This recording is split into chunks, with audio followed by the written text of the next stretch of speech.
heart says need to be confessed. As far as these eyes can see, we all are sinners just like me.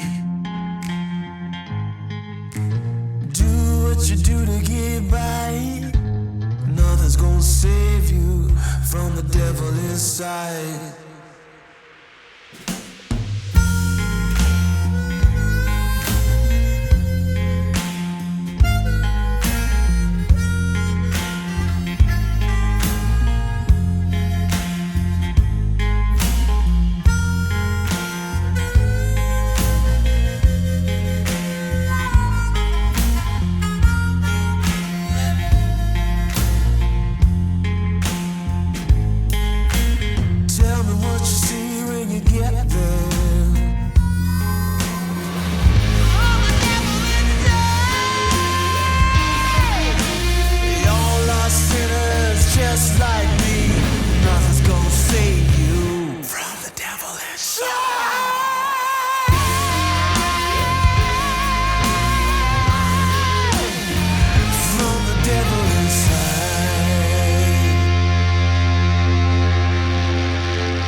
Let go, Bradley. Just let go. Let go. Let go. Let go.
MacAvoy, you're up first at 8:30 with Doc Thompson.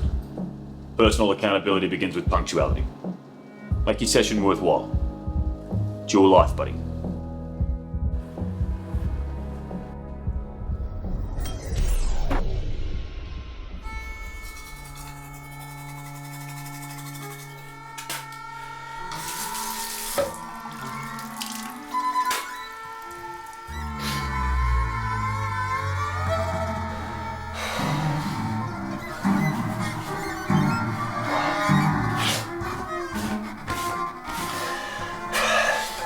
Come down to this, huh?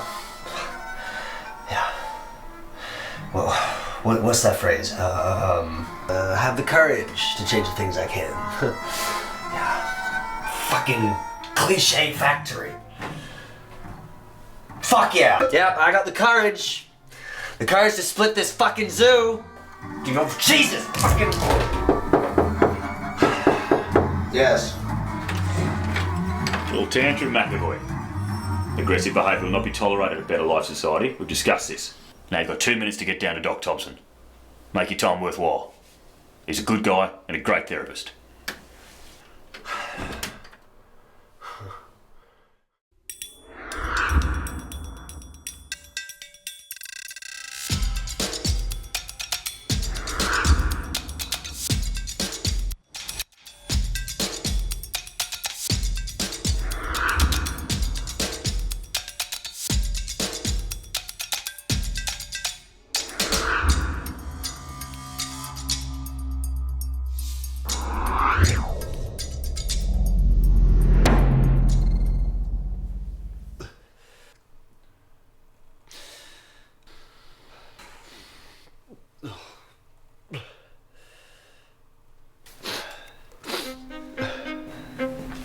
Mr. MacAvoy, I presume.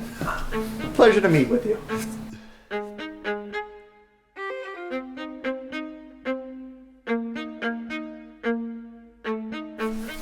There we go. More than 10 minutes late, Doc. Personal accountability starts right here, right now, right? 3 weeks in, huh? Being our first session, I'd like to get to know you a bit. Get an overview of what brought you here. What brought me here? Into recovery or whatever this fucking thing's supposed to be?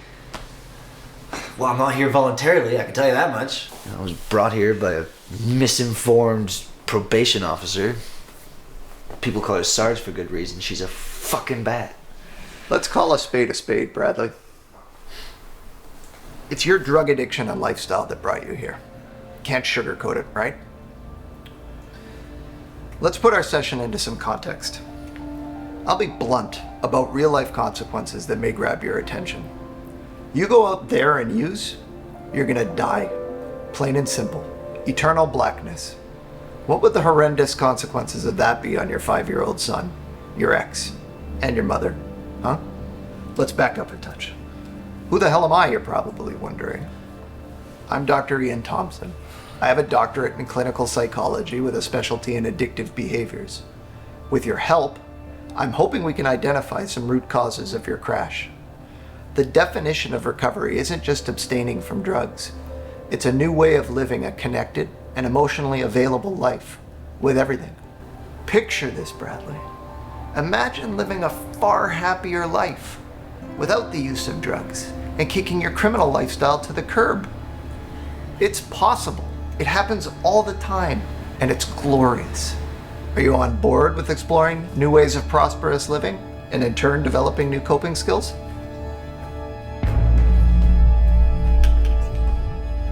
If you could take the bin out back and return, please.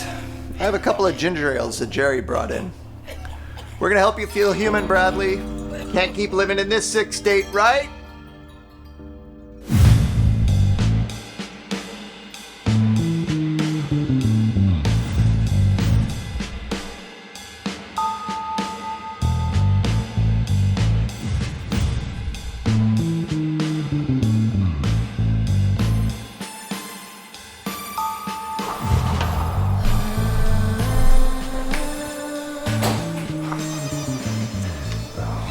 Sorry about that. I apologize. For nausea, people swear by that stuff. 2-3 sips should do the trick. Settle your gut down. 3 weeks in. Obviously, you're still having some detox difficulties. You feel your symptoms have improved over the last week? Besides barfing like a tin man and being tortured every 2 minutes about 12 fucking steps and all this serenity bullshit. And there's a pierced up prick that keeps stealing food from my plate. Fuck yeah, Doc. It's fucking peachy. Just peachy. Okay. Policy time now. Profane language isn't allowed within our sessions. You've had an impressive career run and an extensive educational background. So I do know you have the capability to honor that. So no F-bombs, please. Keep it clean, okay? Deal? A big part of recovery is keeping one's thoughts clean and focused. Whatever, Doc. So, what's all this stuff about my background and family stuff? Where's that intel coming from?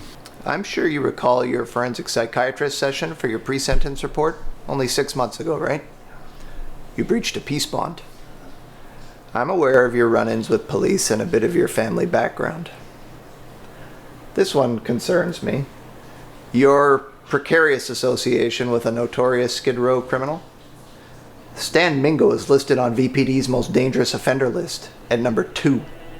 The guy's done prison bits totaling over 20 years.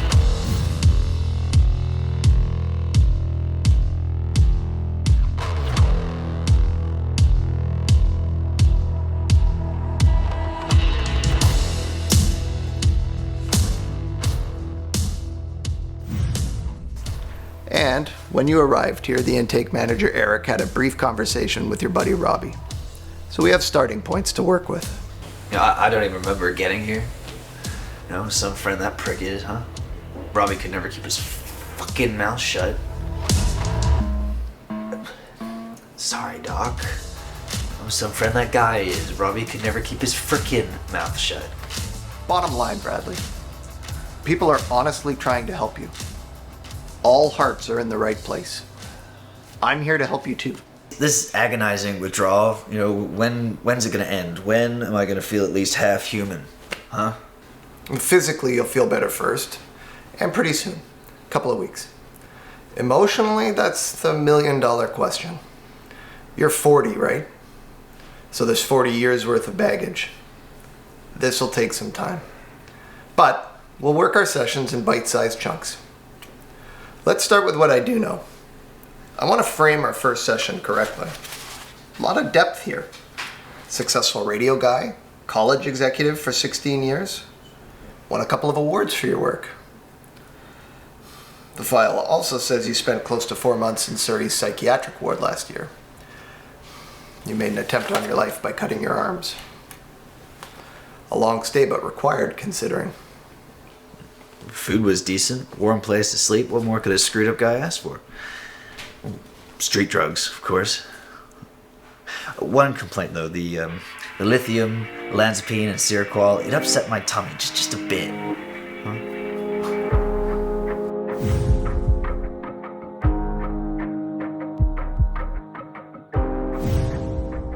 Okay, moving on. The corrections report also states you've had contact with police on at least 14 occasions, unsuccessfully attended 6 rehabs, and have had numerous criminal associations. But what put you into a bigger mess was the breached peace bond.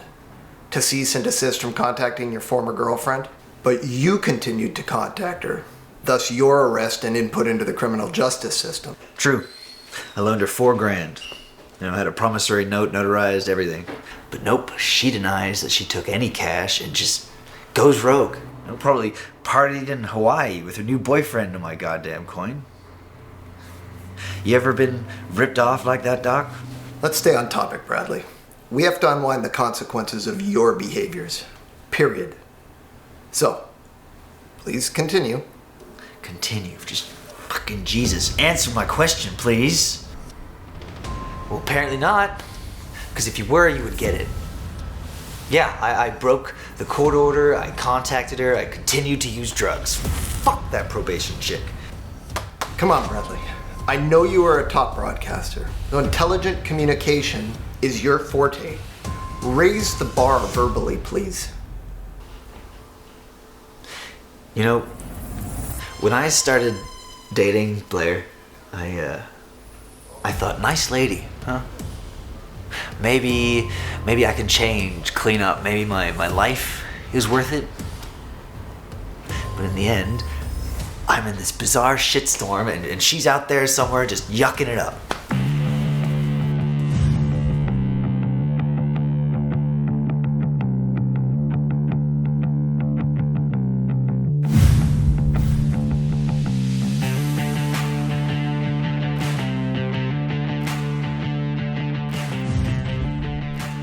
You know, being ripped off like that by someone who professes to care about you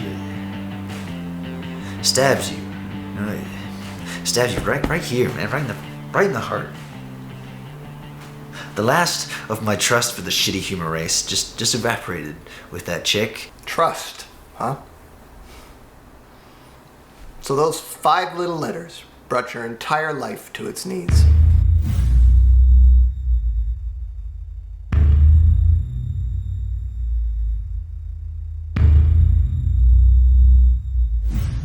Powerful word, huh? Okay. I'd like to go beyond the celebrity veneer of Bradley MacAvoy. It seems your early emotional development was quite traumatic.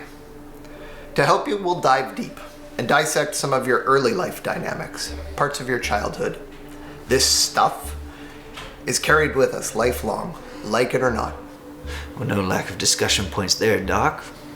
But, I'm not gonna get into mommy and daddy issues with you. Not today, not tomorrow. I get it. I do.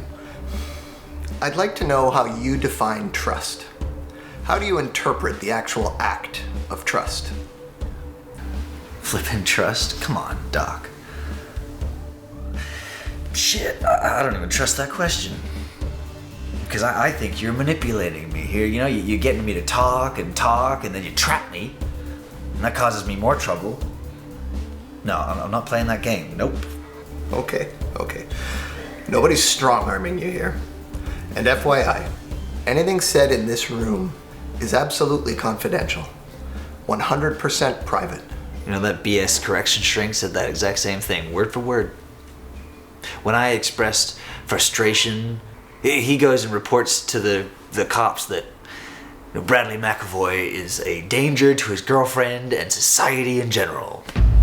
You cannot believe the trouble that shrink created. Thanks for the insight. Let's clarify once again. I'm not a government agent. I'm not. I'll say this though. Whenever there's perceived threats to anyone, it has to be reported. Only you and I are privy to our session notes. That's it. Just you and I. I won't even use the word trust, because you have issues with it.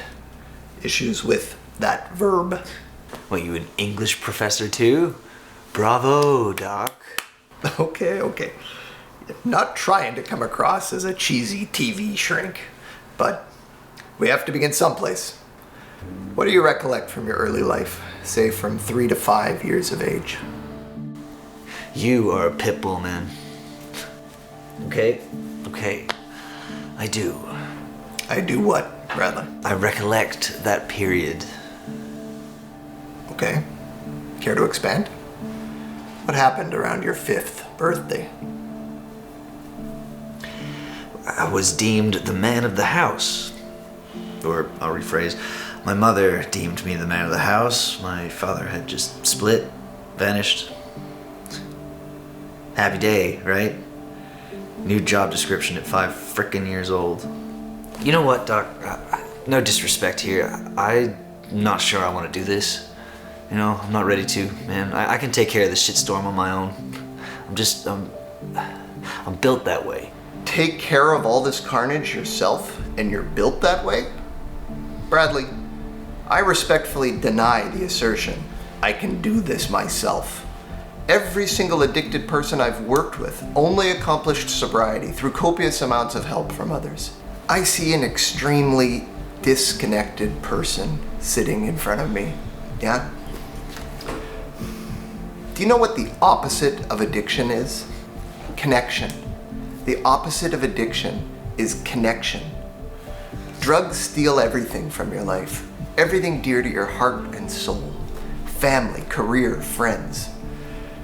Above all, addiction wants to put you 6 feet under. That's an addiction job description.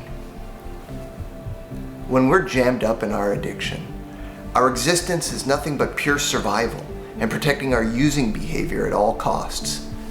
It's a dark, lonely way to live. But it's not living. What do you mean, jammed up in our addiction? I'm a recovering addict myself, Bradley. Former musician. Years of banging coke and heroin in cars, alleys, on the job, you name it.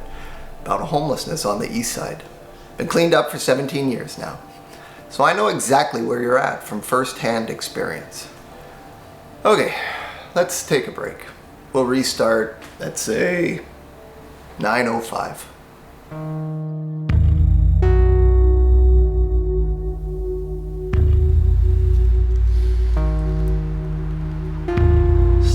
Steps, more fucking steps. Lucky number 12, huh? I'm sick of this shit. I gotta get the hell out of this dog pound. Bradley MacAvoy, you ready to go? Let's get to it.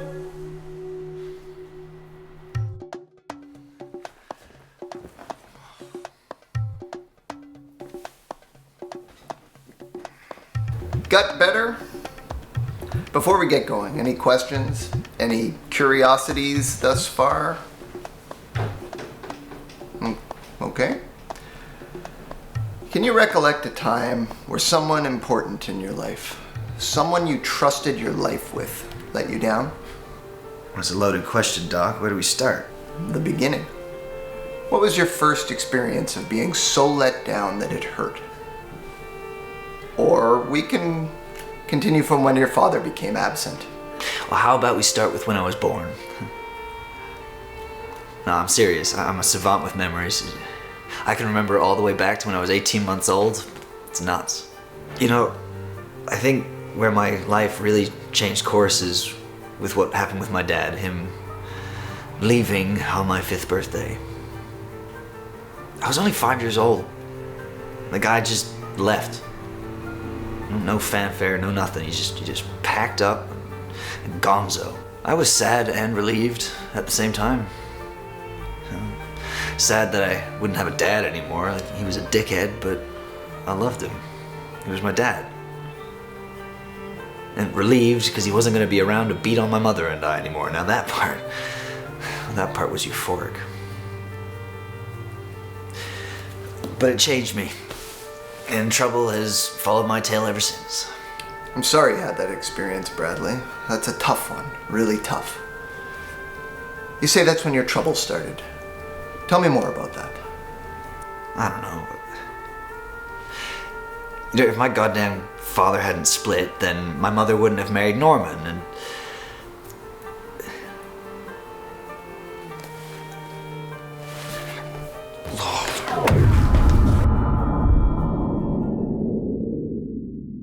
Sorry, Doc.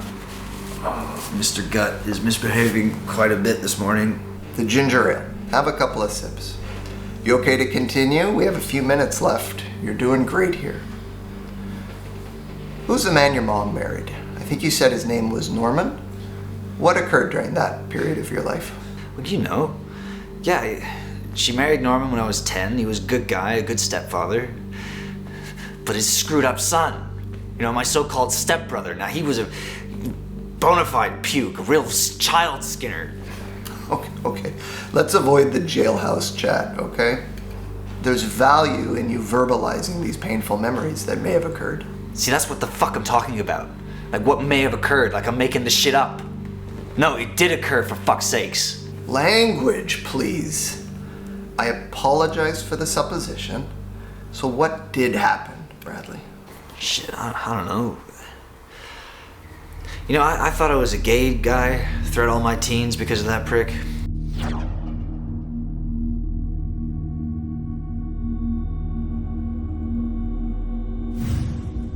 That, Bradley, is absolutely fine if that's who you are. Shit, no, Doc, I'm not gay. My son spells out the evidence on that. I just thought.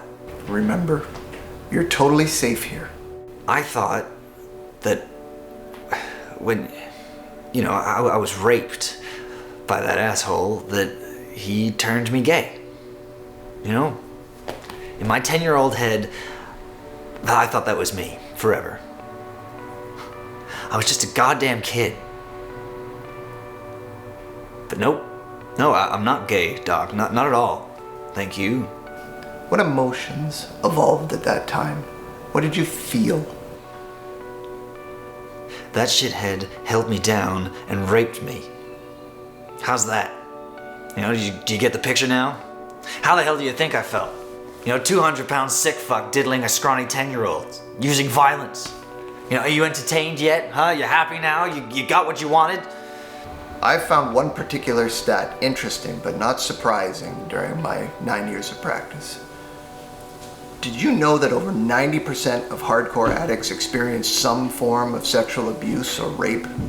An ugly stat, but a true one. I'll have you know something else that we have in common. I have a dark secret from my personal past. My piano teacher sexually abused me when I was 9 years old. So firsthand, I know that sexual abuse is a dark cloud that hovers over your head, right into adulthood. It's insidious. But we can move forward from that vile act, live a prosperous life.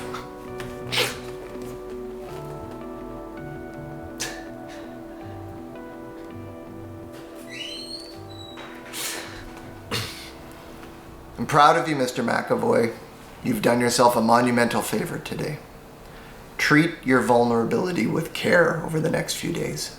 Feel it but do not succumb.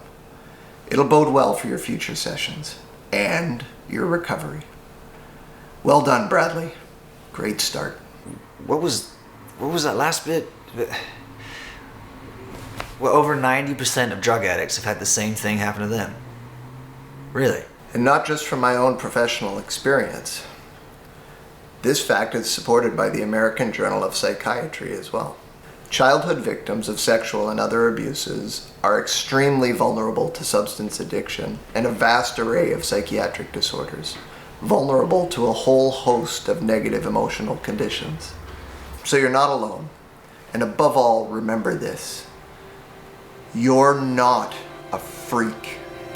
Bradley MacAvoy is a good man who was violated in the most vile of ways when he was just 10 years old. And it was not his fault at all. For the rest of the day, I'd like you to shift your energy. Read a book, play a board game, whatever. Connect with some of the other guys. There's some fine people here. Maybe talk to Eric. You'll find common ground with him. Yeah, next time. I can't wait. Another episode of Cape Fear. Beautiful.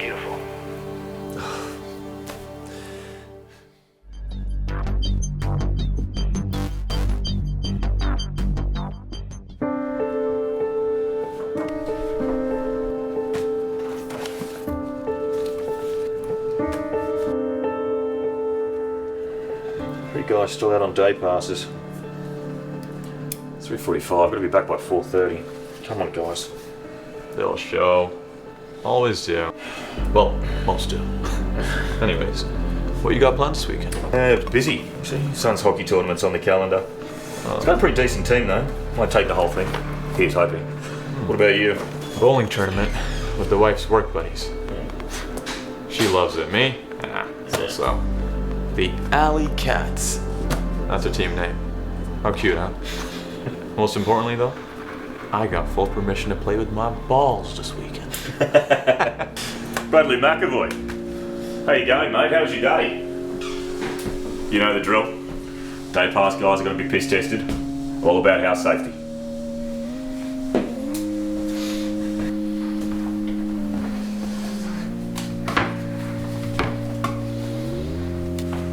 No. We need to do this now.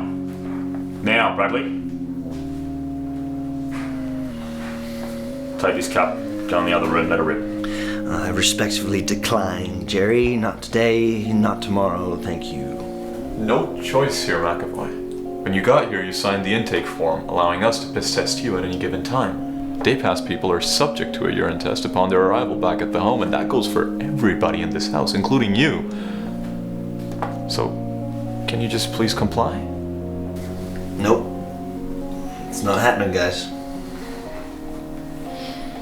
Everyone had such high hopes for your recovery, man.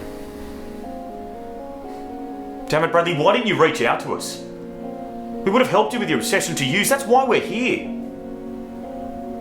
You know what happens now, don't you? It's not good. You gotta do what you gotta do, Jerry. I'm done. Just done. I can deal with this shitstorm on my own. I don't need the loopy 12-step crap or the lousy food. I'm not gonna miss one thing about this place. I hate to say it, mate, but you're gonna have to leave immediately. And since you're here on court order, I've got to notify your probation officer of your expulsion. You'll be arrested. Pack your things and we'll inspect your bag before you go. I'm sorry, man. I really hope you're okay. Just take in some meetings and try and stay connected out there, okay? I can give you my home number if you want to talk. That's okay, Jerry. I'll be alright.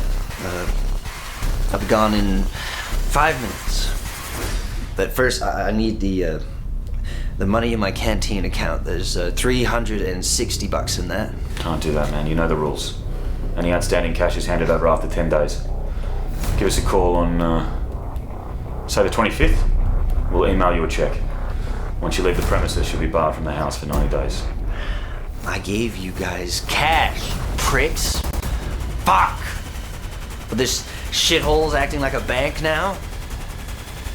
No, fuck that, Jerry. That's my money. I want my money now. Now, please. We'd be enabling you. That cash is going to go straight up your arm, right? We don't want any part of that. Fuck you, people. Just fuck you. It's all about the liability, and you greedy motherfuckers know it.